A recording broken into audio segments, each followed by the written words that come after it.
Come on in, everybody. You don't need Netflix, you don't need cable. Hop on YouTube, welcome to the hood table. Where we chop up locally and globally, fence vocally.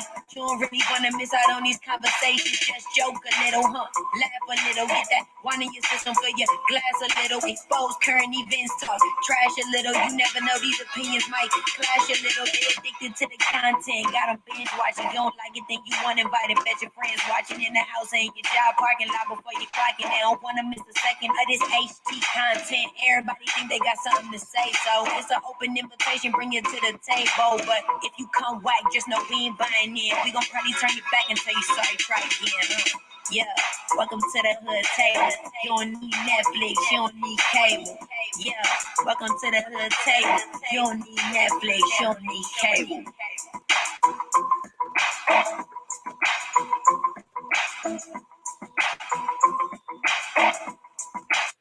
Hey, what's up, everybody? Come on in, come on in. I know I am super late. I was having issues with the doggone StreamYard. I couldn't use it. I normally use it on what is it called? Microsoft Edge. Please like and share.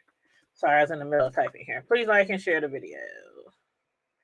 Okay, so I normally use Microsoft Edge, and for some reason it wasn't letting me use the StreamYard. Then I tried to use the Google Chrome. It wasn't letting me use the StreamYard. It kept giving me some error message, some weird error message. Then I reached out to the help desk at StreamYard.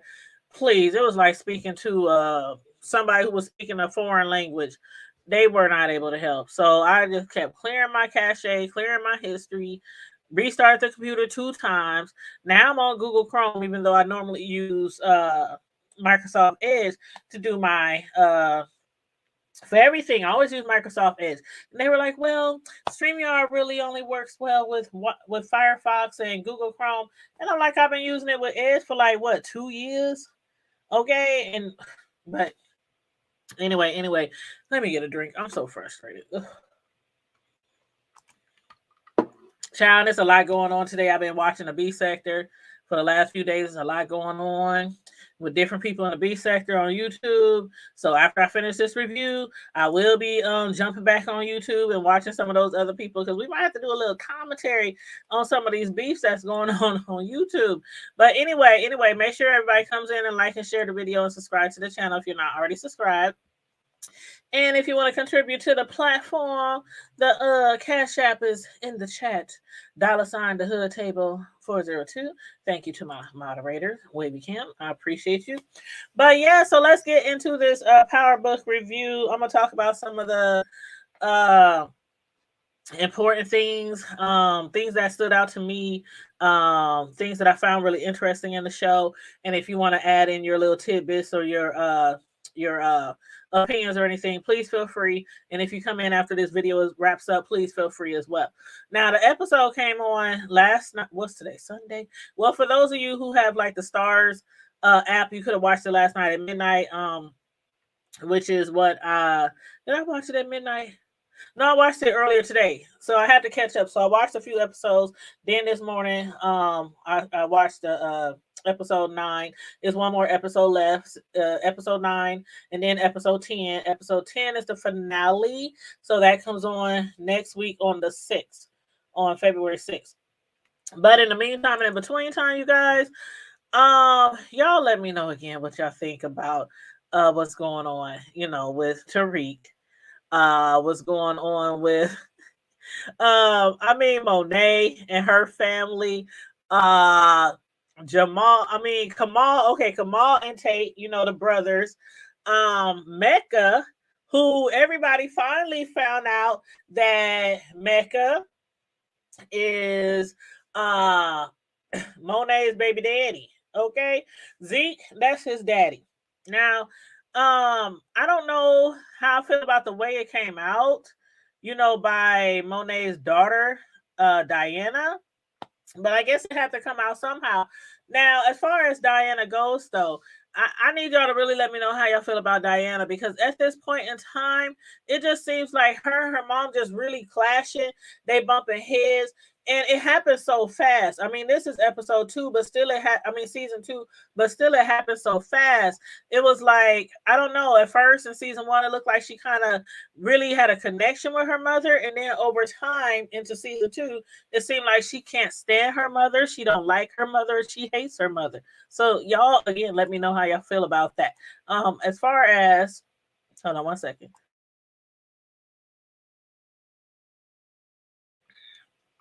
As far as, I know that for a while she was upset with her mother because Monet wouldn't allow her to go to school.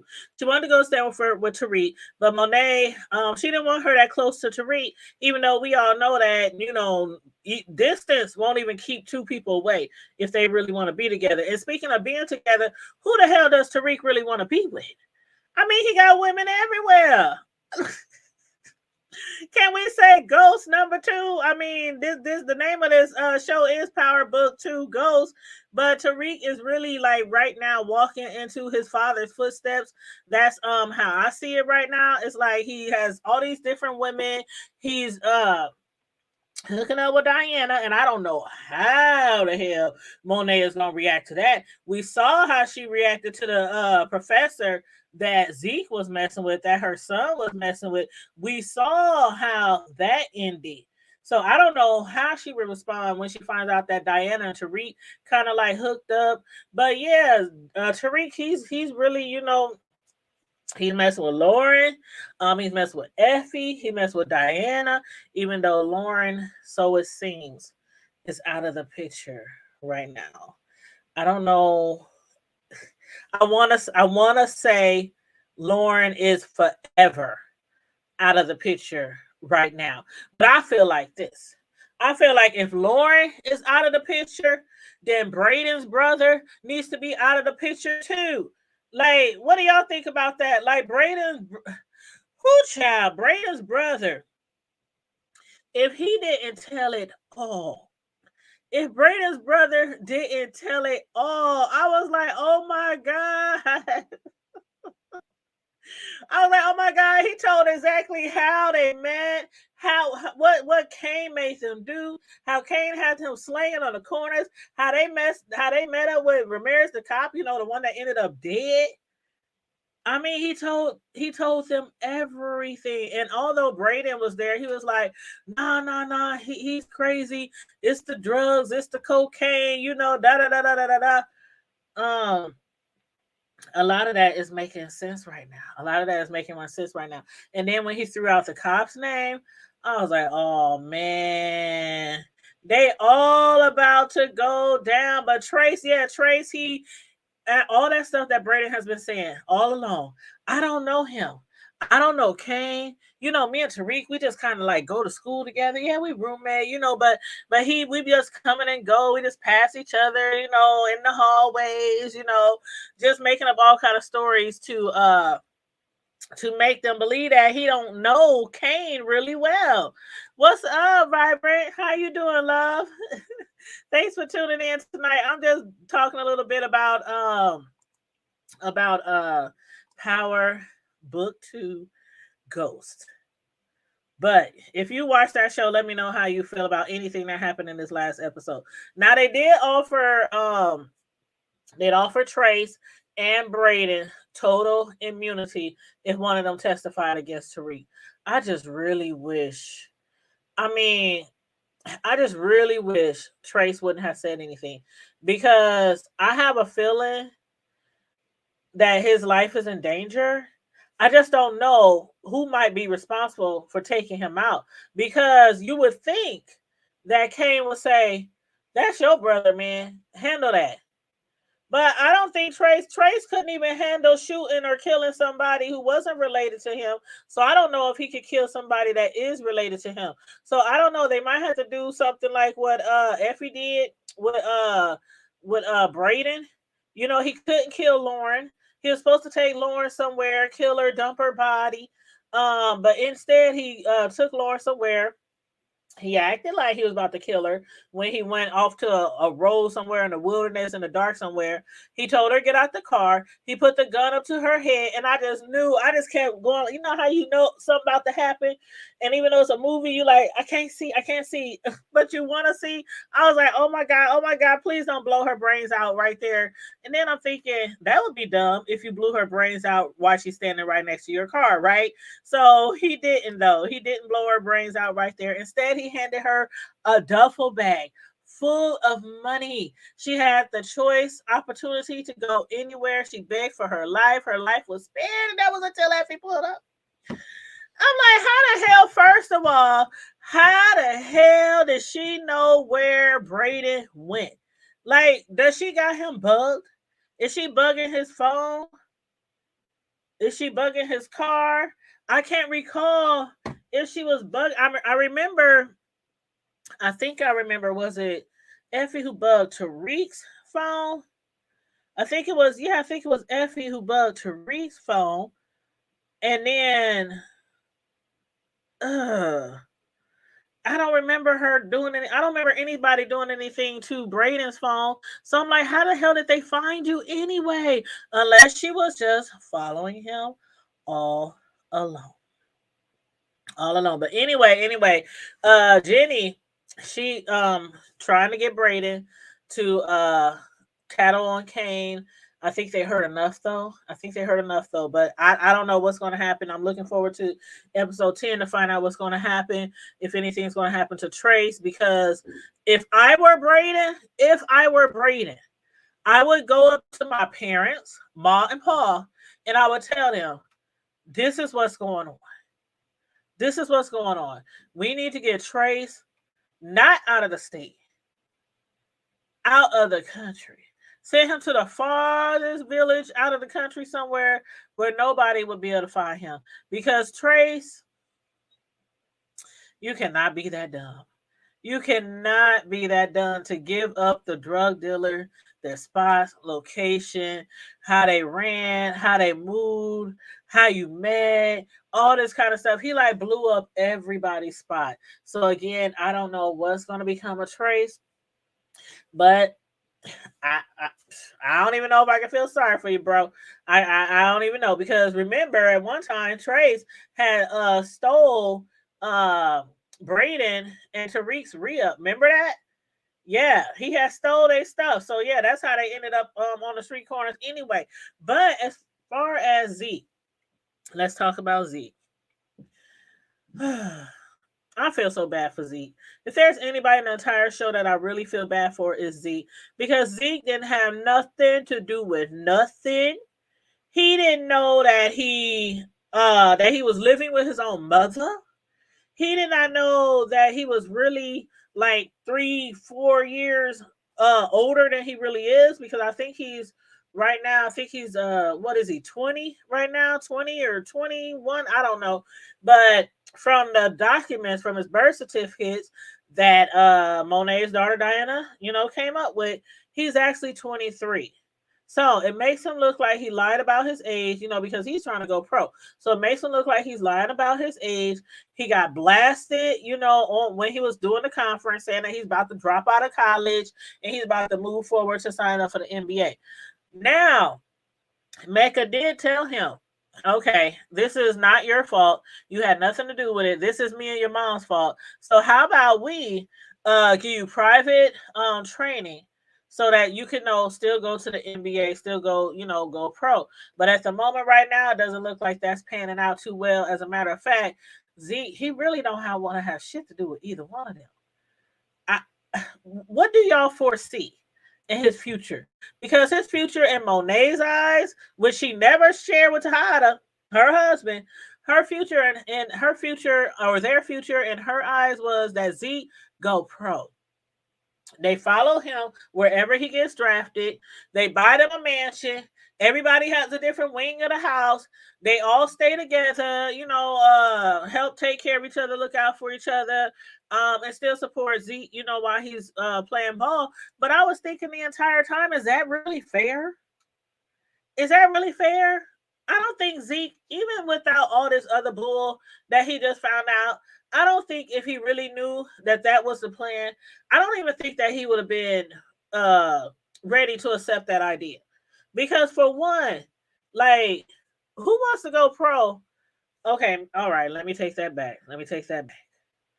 Now, I'm sure there are some people who went pro in football or basketball. They got a nice old check in the millions, endorsements, all that kind of stuff, and probably wanted some of their family members to move in with them. But all their family members, Matter of fact, my oldest son was talking the other day, talking about he want to buy a mansion and how he want to have 6 kids. He only got one right now, but he wants 6 kids altogether. And I was like, okay, I understand you want a big house with all them kids, but who the hell gonna take care of them kids?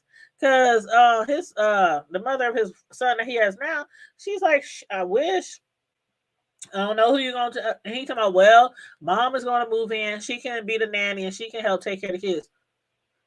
Excuse me, not excuse me, but excuse me. You talking about having 6 kids, and then my other son, he ain't even had no kids yet. I ain't, y'all ain't about to make me no full time nanny, and all my hair fall out, turn gray, and fall out all over the floor while I'm trying to run behind y'all kids. I'm old. I'm getting up there. Now, 1 or 2 kids, a few kids, 3 or 4 between both sons. I think I can handle that, but he talking about full time nanny and all this kind of stuff. No, sir, no, ma'am. But anyway, if you want to get that mini mansion or that mansion and have all them kids, have at it, have at it. But as far as Zeke, um, yeah, I don't think he would have been with that idea. You know, he's been under Monet's thumb for years, for years. Now, mind you, he didn't grow up with her. He didn't grow up with her, but he has been under her thumb for the last few years, and she has held a heavy thumb on him. I mean, a heavy leash on him. So he couldn't get too far. He couldn't do too much. And she's basically controlled him. She told him when she made her confession, when she said she lied about having him, about who was his mother, lied about being his aunt. She told him the whole story, how I met your dad, Mecca, how I got pregnant, I was real young, how my mama shipped me down south. You know how they used to do back in the day, sometimes ship them down south so they can either have an abortion or they either had a baby and give it up for adoption or give it up to a family member or something. That's exactly what happened to Monet when she was young. But she was also telling him the plan. Like, this is what was going to be happening. It ain't happening. It ain't happening. But my thing is this: in the mm, if if in the chance that he does not go pro, do y'all see him hustling with the family? I don't know why, but his whole demeanor, his attitude, his rage, his like Zeke ain't from the streets like the rest of Monet's kids are, but I don't know, for some reason I think he would be good on the streets. Maybe like be they muscle. I don't know how brilliant he is, but maybe be they muscle out in the street because right now they muscle is mainly Kane. Although Monet's other son, and I don't know how I feel about him. He just, I don't know. It's like he just done turned over a whole new leaf. Like her other son, I'm really surprised at how much he has stepped up since their father, since Tejada, the man of the house now, since he's out of jail. I'm really surprised at Drew. He really stepped up for his father. Now, as far as putting Drew ahead of everything, like in charge of everything, like Tejada wants to do, I don't think that's a good idea. I really don't think that's a good idea. Kane, I don't think is a good idea because he's too high headed. I think Drew is a little bit smarter than him as far as book smarts, but I really think their daughter would be the best bet. I would have said Tariq, but now Tariq and now, I mean, Tariq been doing things behind Monet's back in the beginning when he was slanging and everything and hooking up with Diana, not hooking up, but meeting up with Deanna behind her back, making deals behind Monet's back. But now they really doing more and more stuff behind each other's back. And I think the worst one was probably when excuse me, probably when Kane planted that badge in Tariq's drawer. I think that was like the worst one. But now Diana and Drew, they done up there, they done robbed Tariq. They done stole all his drugs, all his money to give to Tejada because of the fact that they had took all the drugs and gave to Mecca. Then they had to rob Mecca. I mean, it was like this stuff is kind of is just getting out of control. It's getting out of control, and right now I don't see an end game right here. Like as far as Monet and them getting shot at, like, do you really think it was Lorenzo? You know, Tejada? Do you think it was him who shot at his own wife and his is it his nephew's son? I mean, okay, right now it's not even his nephew's son anymore because that's what I was calling him before. You know, when we found out that it was a possibility that Zeke was Monet's son. Remember when we found out that possibility? And I said, "Oh my goodness, is that her son?" So that would make Zeke Tejada's nephew's son. I didn't know what to call the boy, but now obviously we can call him his stepson. Even though Tejada, I don't think he likes that idea, but I still can't picture him shooting up at his wife and at his stepson. So y'all let me do y'all think it was really Tejada? That's what Monet said. And she came up with that idea really, really quickly that he's probably upset that she's talking to Mecca behind the scenes or, you know, about the drugs getting stolen and all that because Monet was trying to use the drugs so she could sell them. And he found out. Now, Mecca, he's pretty smart. He found out that, of course, Kane stole his drugs. But I'm wondering, did he have like I would think that he would have like security cameras all around his crib, security cameras at the plane strip where he has his plane where he stores all his drugs and everything. So I'm wondering if that's how he really knew that he stole the drugs because all he said was, "Do you think I don't know that you stole my drugs?" And that was it. And that was it. And then he held a gun up to him, put the code in his phone, made it where he was not able to go out the house while he was gone. But you know, he held him hostage up in there. So, matter of speaking of which, how the hell did Monet get in? If Kane couldn't get out, how the hell did Monet get in? I don't know, but anyway, Monet done told Mecca everything that he wanted to hear. She told him that she will leave her husband to Hada. She will go off with him in the sunset with Zeke, with Kane. I don't know about Diana. I don't know about Drew. I can't see them bouncing, especially Diana. Especially Diana. I mean, the only thing that she got good out of this so far is the fact that she can go to college to better herself and you know get a further her education, which I always said would be good for the family because she is really book smart and she wanted to go to school for accounting and I always said I think that would be beneficial for her for their family altogether because of her being book smart because I think with her going to college and learning more about accounting and banking and you know things like that. I think she would be great for them as far as moving money. Now she wanted to go to school. What her reason was in the beginning was because she wanted to help Zeke take care of his finances because you know if he goes pro, you know you have to hire an accountant, you got to hire a manager, you know all those kind of things. And I guess she wanted to make sure that his money, his investments was protected because that technically was their investment. And Zeke, I don't know if he got in on a scholarship. I don't know if Monet paid for him, but still, yeah, Monet wanted to use him as their future.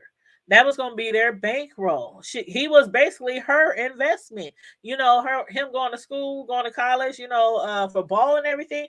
That was their cash cow. That was their cash cow, so that they can get out the streets. Now, Tejada, when he heard about this, he's like, "Oh no, hell no! We was in the streets. We gonna stay in the streets. Even though he went to the pen and he got out, he luckily got out, which we all knew one day he would get out. We knew that he wasn't gonna do life in prison, but he got out. He ain't trying to leave the streets. Is he gonna let Monet leave? I highly doubt it. But right now, Monet had to tell Maker something to make him happy. Otherwise, shoot, I don't not Kane ain't his son. Kane ain't his son. And just like Tejada didn't really give two shits about Zeke, not even when he thought he was his nephew. Mecca probably don't give two shits about Kane. But I think that's wrong. I think I don't know. I, okay, it's wrong that Kane was moving behind his mama back. And that's how he got caught up with Mecca. Because he wasn't upfront and honest. Had she known who Mecca was all along, none of this would have happened. But it has to be a spin in the story and a spin in the storyline, because of course being Mecca Zeke's father, we had to have some kind of mystery. Who is Mecca? Who Mecca really is? Then we got a hint that he was Zeke's father. Now we got a hint that, and then we had got a hint that Zeke, that Monet was messing around with him, possibly when she was messing around with Tejada, but they never really said that for sure. They never really said that for sure. And Zeke is a few years older than Kane, but we still don't know for sure if she was messing with both of those gentlemen, both of those thugs. So now I want to ask you guys though. Uh let's see. Okay. As far as the professor Carrie. There's so many people be lying in this show, y'all. So many people be lying in this show. Okay, so we all know that Carrie is dead. She was found hanging in her apartment. Zeke found her because he was running, who can I run to? He ran straight to her, and Monet knew that if he don't come home, where else is he gonna go? He gonna run to Carrie. So she went to Carrie first.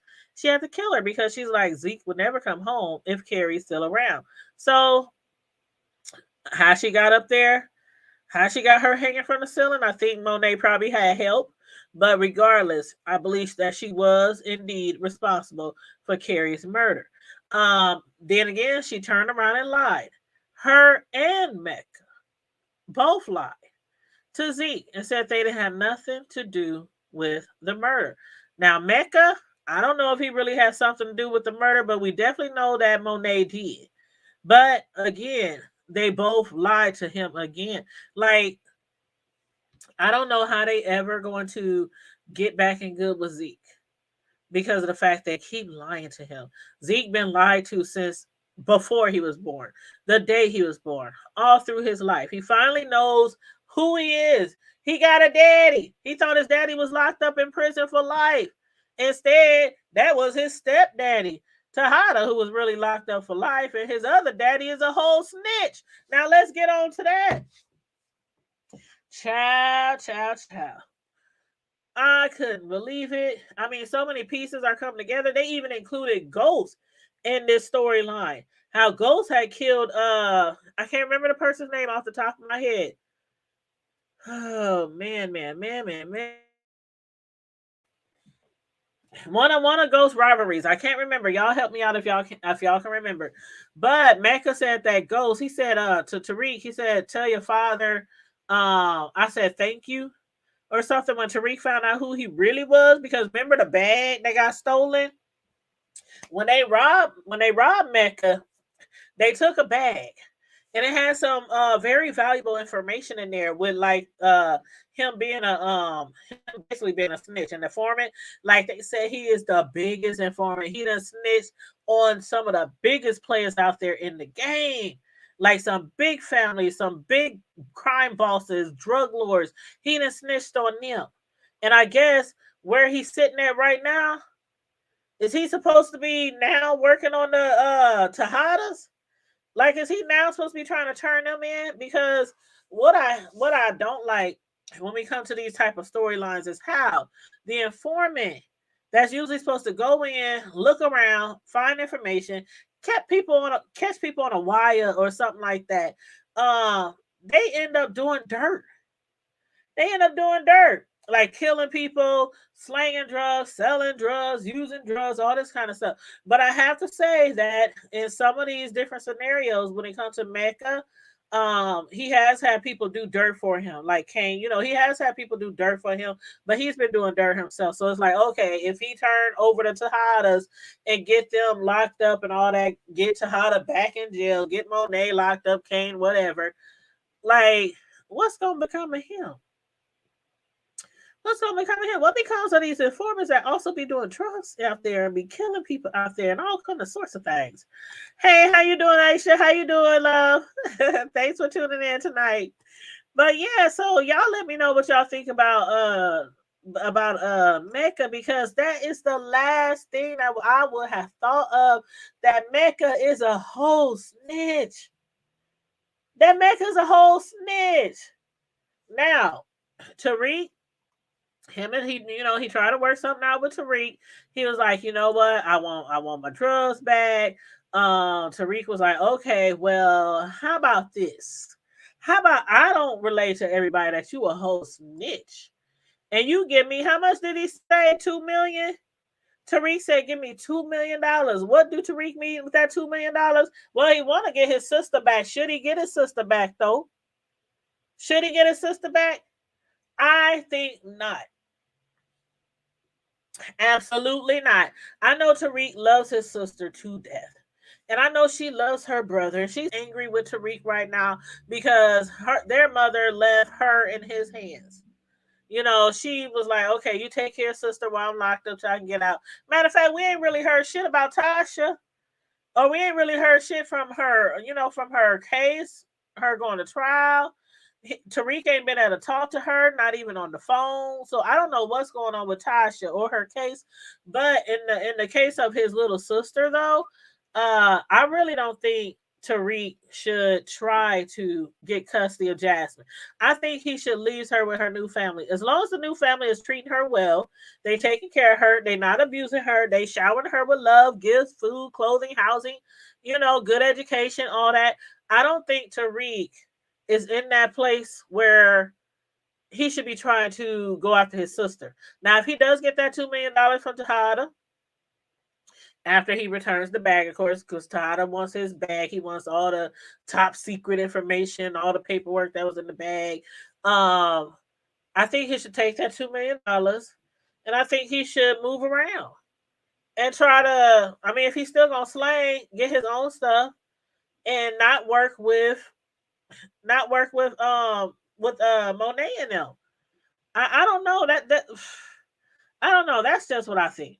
You said, "Hey Whitney, how you doing?" You said Tariq knew he needs to let her go. Yes, he needs to let her go. Like when he at the end where we saw him getting out the car, he wasn't even supposed to know where she was, but they took him there anyway.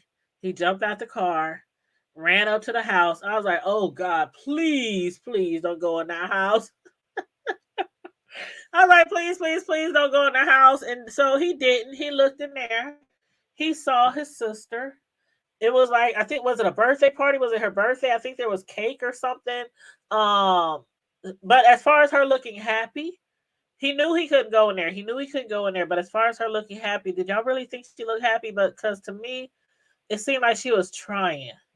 Like she was trying to really force herself to be comfortable and be happy in the situation she was in. But I did see a little sadness, on her face. It looked like I saw a little sadness.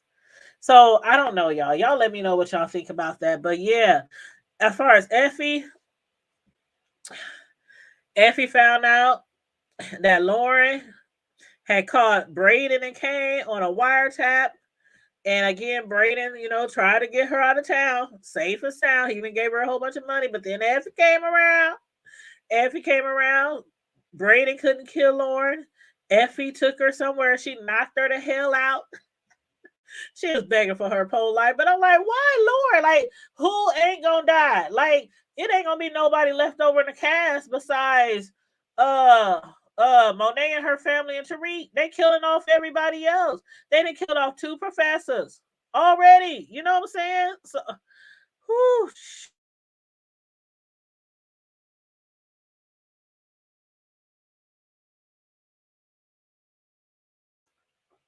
they done killed off 2 professors. They killed off a cop. They killed off Lauren, because I really believe that Effie really killed Lauren, but she's so gangster with it. She pulled up behind Braden, took that duffel bag of money, threw it to the side, snatched Lauren up. Lauren was like, no, no, no, please, please, I won't say nothing, I'll leave. She just knocked her out. She swung for all the way back to Mississippi. Bow. Popped her right upside her head, then dragged her into her car. So I'm just gonna assume that Effie is no longer among the living. Mm-hmm. She said she was unhappy, but didn't want to hurt their feelings. Yeah, that's how it seemed it was, Whitney. That's really how I see. Effie either hit her to make Brayden think she gonna kill her, actually kill her. I don't know, Whitney. I mean, I kind of think she's really dead. But then again, Effie could have. I mean, hey, she's a very good actress if she pulled that off to make Brayden think that she actually took her off somewhere to kill her. I I don't know. I don't know. But I think Effie, if she did kill her, I don't think she mainly killed her just because of the wiretap. I think if she killed her, it's also because she jealous. Now, when they was talking to Effie, talking about that's your man, you must be putting it on him real good and all that. She said, I ain't nobody's man. But I think she really does want to be Tariq's woman. Okay? And she wants Tariq to be her man. So if she killed her, like really killed her, I think it's a combination of those things that she really wants her to get out of the way. I don't know. What y'all think about that one? I don't know. But anyway, Mecca, he came back to the penthouse where he saw Monet and Kane together. He was surprised to see them two together. And again, she said she wants to bounce with him. She wants to take her family and hop on Mecca's plane, his private jet, and move out of town with him. She wants to take her family again. I don't think Diana or Drew will be up for that idea. Hell, I think Kane is only up for that idea because of the fact that Mecca will probably kill him because he's pissed off at Kane right now for robbing him. But she also said to Mecca she wants her husband dead. Now, do y'all believe Monet? I think Monet is trying to con him. I think Monet is trying to buy time by making Mecca believe that she wants to be with him, that she wants to move out of town with him and take her family and live happily ever after with Mecca. I don't believe it for 1 second. I think Monet is trying to buy time and probably trying to find a plan to get out of the hot seat. But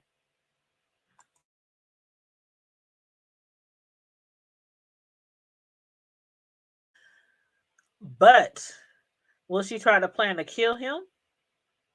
Because, and I asked that because her son, her nephew's son, just found out that Mecca was his father. So how is she gonna get Mecca out the way? How's she gonna get Mecca and get Cain from underneath his thumb without killing him? But then Zeke, don't you think Zeke would be more pissed? Like I just met my dad. Hell, I just met my mom because all along I thought she was my auntie.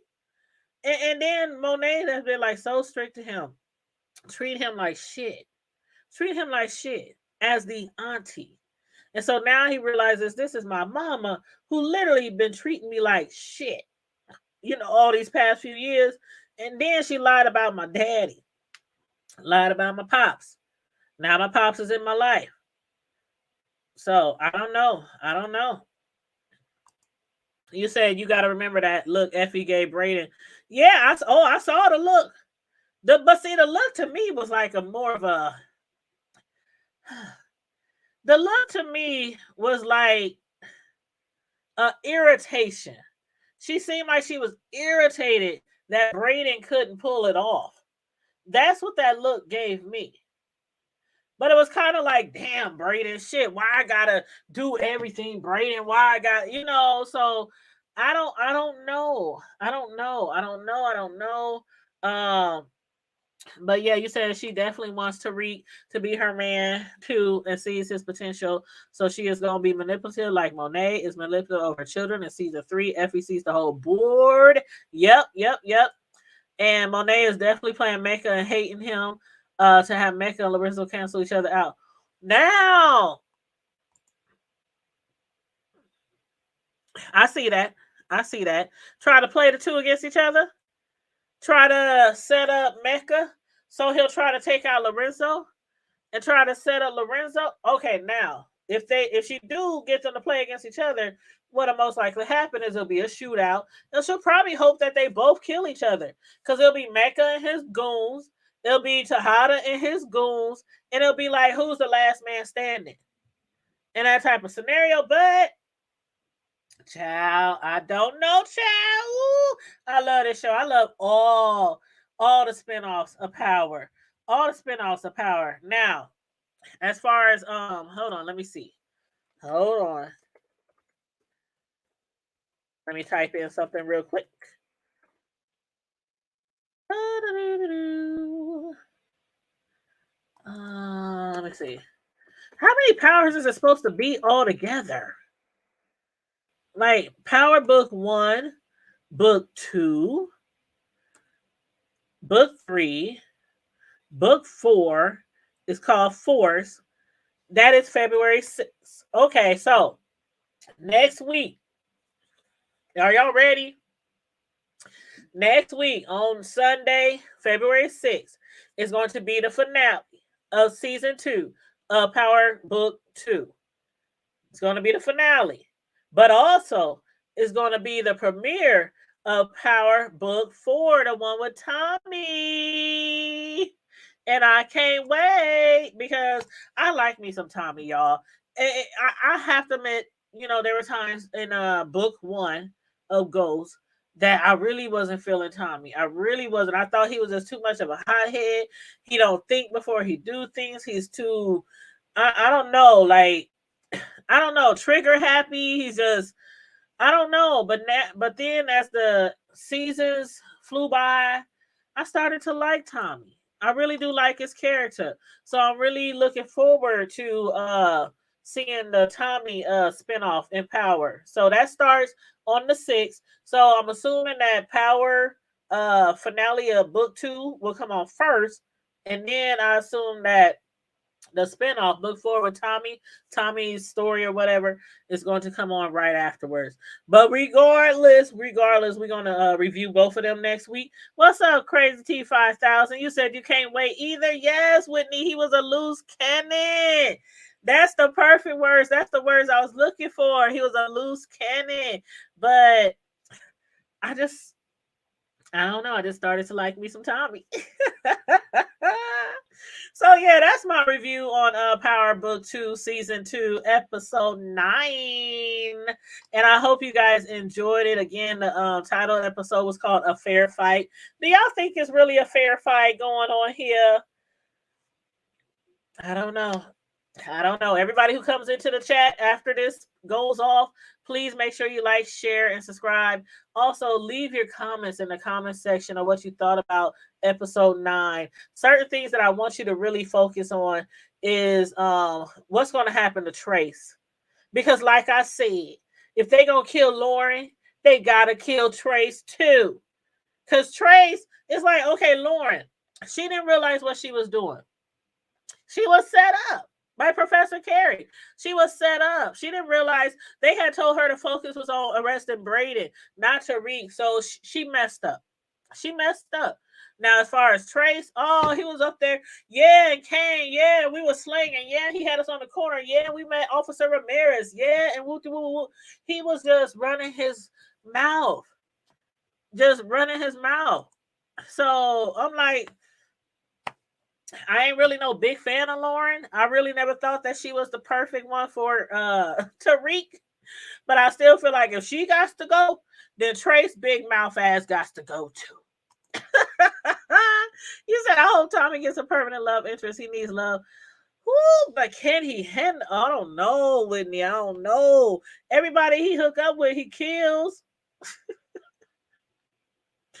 Ooh, everybody he hooks up with, he kills. So I don't know. I don't know. I would be praying for them. I'm like, please don't make your man mad. Please do the dishes, fold the clothes, clean up the house, make sure you can cook, make sure you slay it on him in bed every night. Cause that man, ooh, he has a fuse, boy. Mm-mm-mm-mm. But anywho, I am going to wrap this up because I have some editing for a video. Y'all know I'm in house hunting for a year trying to purchase a house, and I'm really particular. And I done looked at I don't know how many houses, and I went and looked at a house today, and I really, really, really liked it. So I put in an offer. So I put in an offer. I don't know if it's going to get us accepted. I don't know if it's going to get accepted, but I did put in an offer. I talked to my lender today after me and my realtor went to look at the house. My lender, of course, is Sunday. She's a banker, so you know I can text her and call her, but as far as doing actual work, she has to wait until Monday when she goes into the office and stuff like that.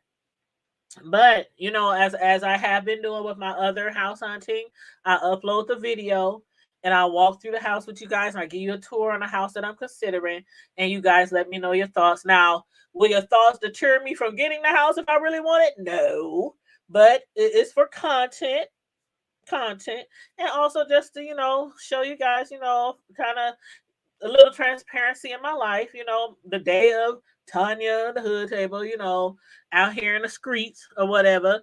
But I really, really like it.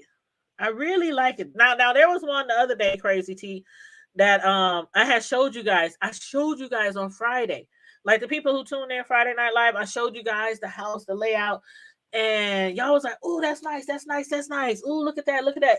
But somebody already signed off on it. Somebody already, put in some papers on it. Put in an offer, and I think it was accepted or it's pending or something like that. And usually when it's pending, that usually means that the offer is going to be accepted. It's just some legalities or something like that, Uh, but this one, the house been on the market for about 2 weeks. 2 weeks. And at first I wasn't gonna look at it because I was like, nah, I really don't want that house. I mean, uh, I don't know why. It was something about that house that I didn't really like. And my realtor said you need to come see it in person. So we went today. I was like, okay, let me go see this house. We went today, and every single thing about the house I fell in love with, especially the kitchen. Y'all know I'm a personal custom cake decorator. The kitchen, oh my God, I had to have a house, of course, with two bathrooms or either at least 1.5 bathroom. It has three bathrooms, one on each floor. It even has a master bath in the master bedroom. Um, Beautiful. The kitchen footprint is beautiful. Fenced in backyard, garage, attached garage. It has a nice, not a deck, but it has a nice patio area in the back with a aluminum covering. Um, what else? It has two fireplaces, two beautiful fireplaces. One upstairs, one downstairs, one on the main floor, one in the basement. The laundry room. I've been looking for a laundry room on the main floor for a long time. For a long time. And in our city, it's very rare to find a laundry room on the main floor. They're usually always in the basement. This one has a laundry room on the main floor, right? Like you go past the kitchen, you turn, and there's a big old closet, shelves, everything really super nice. And then there's still in the storage room where the furnace and everything is, water heater in the basement, there's still a washer dryer hookup there as well. So I can actually have two washer dryer hookups. What else? I think that's about it. Yeah, that's about it. So the things that I really liked the most was the kitchen, the layout, a lot of counter space. All the appliances are brand spanking new. The refrigerator is the big double door, stainless steel, with the freezer in the bottom, the big freezer pull out in the bottom. Brand new stainless steel dishwasher, brand new stainless steel microwave above the stove. The stove is off the chain, brand new stainless steel stove. Everything in the house is brand new. Brand new windows throughout. Brand new carpet throughout. Brand new to everything in the house is brand spanking new. All three bathrooms, brand new. Toilet sinks, cabinets, everything. Brand new. Everything. So ceiling fans, brand new. The whole house. They didn't put in a lot of money in this house, but I don't know if I'll get it because of my offer. I was like, I want this, I want that, I want this. Like, there's a shed in the backyard, and the shed is deteriorating. I mean, when you look in the shed in the inside, it looks fine in the inside, but it's the outside, like the bottom part of the shed is deteriorating. I mean, it's not gonna blow over or fall over or nothing like that, but if you really looking at it, I don't want it there. So I told them I want the shed out of there. Um, and it was like a few other things that I wanted. Oh, the garage door opener. The garage door opener works, but it don't have no remotes. I'm like, where the hell is the remote controls? And they put in the seller's statement, they said no remote controls. I'm like, no. If it has a remote in the garage, come on out. But get some remotes. The gutters need to be clean because the house been empty for a long time, so the gutters need to be clean. So it ain't nothing really crazy that I asked for, but you know how it is when a house is listed. The sellers sometimes go with who offers the most and who asks for the least. So I'm just praying. I told my son if it's meant to be, they'll agree to do everything I ask if it's meant to be. If it's not meant to be, we keep looking. That's just as plain as that. We keep looking. But yeah, so if I get it, it's meant to be. And thank you, Crazy T. I really hope I hope your prayers and the prayers of the righteous prevail us. That's what the Bible says. So hoping my prayers get through. But yeah, so anyway, just like the rest of my house hunting videos, I'm going to edit it. I already uploaded it on YouTube. It took like 2 hours to get uploaded on YouTube. So now I have to edit it and everything, and I'll premiere it, or maybe I won't premiere it. Maybe I will premiere it. I don't know. But hey, Trash Talk Alley, what's up? How you doing? How you doing, my sister from another mister? Thank you, Trash Talk. I really hope I get it. I really hope I get it. But again, if it's not meant to be, you know, God has a plan. God has a plan. I've been looking for houses for a year now. Literally, March will be a year since I've been looking for houses. And it usually happens where I look for one, I put my offer in, and somebody overbids me. Or as soon as I put my offer in, they come back and say, "Oh, somebody already put an offer in, it just got accepted." So that's how it's been for me like this whole year. Or I just haven't found anything that I like, and I'm like, okay, I'm gonna put it off for a month or so. I'll look again later. But yes, the prayers of the righteous availeth much. Yes, yes, absolutely, absolutely. And you said Lakeisha was a street mark. Oh yeah, Whitney. Lakeisha, oh yeah, you say he hasn't found the right woman. You right about that. I think he does need to find a white woman. I think he does. Not a white woman, but I think he does need to find a street woman. And that's whether she's white, Puerto Rican, Latino, Mexican, black, Spanish, whoever he finds, I think she does have to really be from the street. You know what I'm saying? So, but yeah. But okay, you guys. So I'm about to wrap this up and start editing on that home tour video that I did this afternoon. And we'll keep our fingers crossed, and I'll pray. If it's meant to be that I get this house, I'll get it.